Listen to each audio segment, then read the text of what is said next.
Well, what an amazing Olympic Games it has been for everybody involved, everybody watching, Australians, but West Australians as well, and our Path to Paris podcastees, I guess you can call them. We had a whole lot of success, and I'm so excited to recheck in with one of our earliest Path to Paris interviewees, Matt Wearn, who I can now say is a dual Olympic gold medalist. Matt, welcome back to the Path to Paris. How are you? Yeah, thanks, Mark. Thanks for having me on again. Oh, yeah, it's been a pretty amazing couple of weeks, and yeah, obviously the last few days have been even better. So yeah, I can't complain. Mate, we've got you linked up live from Paris, which is unreal. Where are you at the moment? I'm just hanging outside the village, obviously from a grassy knoll point of view, but yeah, just spending some time looking at some other sports and yeah, really soaking in the atmosphere over here. Oh, man. Well, I know it's your last day, but there's so many things to ask you. So I'm just going to squeeze this all in one. Firstly, you have been selected as the flag bearer for the closing ceremony. What an honor that is. How are you feeling about that? Yeah, it's quite emotional. I think, yeah, you sort of, I don't know, you've seen the snippets of Anna doing her sort of closing press conference for the Yeah. games and how Yeah. emotional she was getting. And yeah, when she gave me the call, yeah, it was one of those things that you felt the chills go down your spine, and yeah, a little bit of emotion set in of how much this means. And yeah, obviously doing it at the closing ceremony obviously means you've had a pretty fantastic performance as well, and something has sort of struck a chord with Anna and the rest of the team as well. So yeah, it's massively humbling and just such an honour to be able to represent Australia and walk in with that flag. What did she say to you, Matt, on the phone when she told you?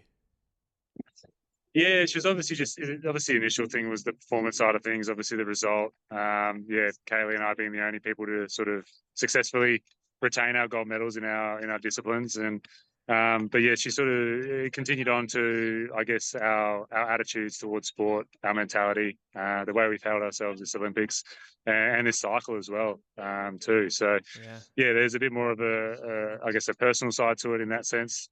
She's really sort of, yeah, picked, I guess, the two people she feels is sort of, yeah, taken on the Olympic spirit and the Australian Olympic spirit as much as they can. And yeah, which is even more humbling. Oh, so it should be, Matt. I think everybody that listened to your particular episode of the Path to Paris sort of feels the exact same way about you, and we were all riding that wave with you. Take us to the race. I certainly need to ask about that. This was a little different to your last Olympic gold medal in a lot of ways, but you cruised in that last race in Tokyo, whereas you needed a result in this race. Um, how did that feel? Before I get to we'll call it a controversy, but how did it feel knowing going into that race that you needed to, like, this was not done? Yeah, it definitely made things obviously a little bit more stressful. Yeah, Yeah, the sort of having to sit around knowing that there's potential that you could lose the gold medal in the race, which obviously makes things a little bit tougher. But in some way, yeah, it made it even more special when obviously it eventually happened. Yeah, obviously had that time for it to sink in Tokyo, as yeah, yeah. obviously the emotions and the lack of sleep and everything was still there for this time. So it made it that little bit more emotional on the day, a bit more yeah, probably enthusiasm in the celebration and things like that as well. But yeah, it's just incredible. I bet it. Yeah, I bet there was a lot of enthusiasm, a little bit of stress as well. So that final race, you had pretty much done everything you needed to. Then the wind drops. I've heard you say to a few people you were frustrated. Tell me sort of the feelings you were going through. But then I suspect from what you told us in your podcast episode on the Path to Paris that you just had to quickly switch back on and get it out of your mind. Yeah, exactly. It's super unheard of in medal racing, especially in the Olympics when it's broadcasted to live audience. That Yeah, yeah, that racing will be called off when you're already into it and well and truly through it as well. That I think we only had probably less than 5 minutes of racing to go, and yeah, yeah, the fact that they called it off was super frustrating.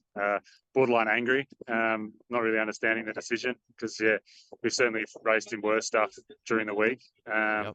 As well. So that was super tough. But yeah, like you say, just had to regroup, let all the emotion out, and then yeah.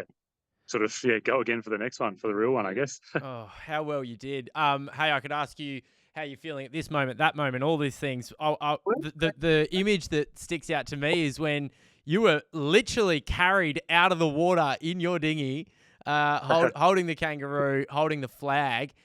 Um, th- was that the moment where it really set in? You could just see on your face, you put your arms up, and it just seemed incredible. Yeah, amazing scenes, and yeah, obviously have the whole team there around me when I finished racing. I think even our 470 pair still had to do a medal race. Well, they ended up doing it that day, but the following day, and they got in on the action as well. And yeah, obviously even just having family and friends around as well. Like obviously they were behind barriers and couldn't be a part of that, but just to have them there to witness that too. And yeah, the amount of the crowd. I think we had almost 15,000 people there that day, and yeah, I don't think there would have been too many people that weren't cheering for me as well. It was just phenomenal. Other countries getting around the performance, and yeah, obviously the result too. And yeah, it gives me tingles just thinking about it right now as well. Oh, Matt, I'm getting the tingles as well. Something you just mentioned then is that you obviously had family and friends there. Vastly different to what happened in Tokyo. How special was it to have friends, family, your mum, your dad? Yeah, it definitely brought a different experience to the whole thing. I think yeah, we were in such a tight bubble last time, and the whole thing was just getting through the regatta and getting through the week of the Olympics. Whereas, yeah, this time it was just happy to have them there and immersed in the emotion of it all and living it for real. I think as well. Obviously, yeah, you can have all the stuff back home with the TV and all that sort of stuff, but it's never the same. And yeah, to see that emotion on their face and for them to see it on my face in real time, it was incredible. And to sort of give them a big hug and yeah, shed a tear together. Yeah, a pretty special way to finish the campaign. Well, your mum. So has your mum always been like that? Because I saw some awesome interviews with her. She was emotional multiple times, of course, tears of joy, but she was anxious leading into your gold medal race. Has she always been a heart on her sleeve type mother? Yeah, she definitely has. Yeah, she always, yeah, yeah, wears her emotion on her sleeve, and yeah, happy to let that out when it needs to be let out. And yeah, sometimes it makes it a bit tough. I try not to see them too much before I race, just yeah, because obviously they will be feeling the nerves as well and all that sort of energy. But they don't normally watch my racing too much in general because they get a bit anxious and worried. And I think some of the other family and friends did a good job of keeping them calm and cool and collected, especially when the race was abandoned. So yeah, Yeah, to come yeah. back in and obviously have that joy and excitement with them, yeah, it was pretty special. Hey, Matt, two more. And I almost don't even want to ask this one because you deserve wholeheartedly to be living this and lapping it up, living in the moment. But as we've mentioned, you've defended your Olympic title. That's two in a row. No one's ever done that. Is three in a row a chance? I haven't really given myself too much time to think about it at this point, but yeah, the body was feeling the best it's ever felt this week at the games, and from that physical point of view, there's absolutely no reason to not keep going. But yeah, I think we'll let the dust settle for the next sort of few months and see how hungry I am to get back in the boat and if that drive's still there. And yeah, it's certainly very enticing to try to do the three-peat for myself. Yeah, absolutely. Hey, we're talking to you only hours out from the closing ceremony. I mentioned off the top, you're carrying the flag for Australia. Um, has how do you feel? Like, what is going through your mind right now? You're enjoying the last few events of the day of the games, but you are about to walk out for Australia in the closing ceremony. The emotion of what Anna told you, as you've just mentioned to us. Yeah, what are you feeling ahead of the closing ceremony tonight? Yeah, I'm pretty excited. Yeah, it's obviously going to be a phenomenal experience. I was pretty excited for it, even without sort of being the flag bearer as well. So, Yeah. I'm looking forward to that opportunity to see the atmosphere and what sort of show they put on. But yeah, I think also a little bit nervous. I don't want to do the wrong thing. Obviously, going to be in the spotlight a fair bit, so there's that side of things. But no, I think yeah, just pure joy and excitement for what's to come tonight, and obviously yeah, to share it with Kaylee as well is just going to be pretty cool too. To do that sort of cross sport pollination, which is nice.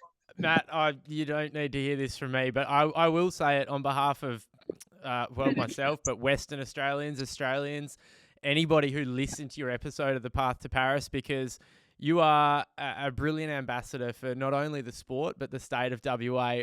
When you were explaining why Anna chose you to carry that flag, That gave me a big smile. I can only imagine how it made you feel, Matt. You deserve everything that has come your way. All the best. Thank you so much for taking the time to chat with us briefly here.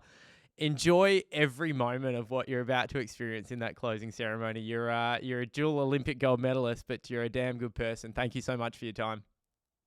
No, thanks for having me on again, and yeah, really appreciate it. Thanks, Matt.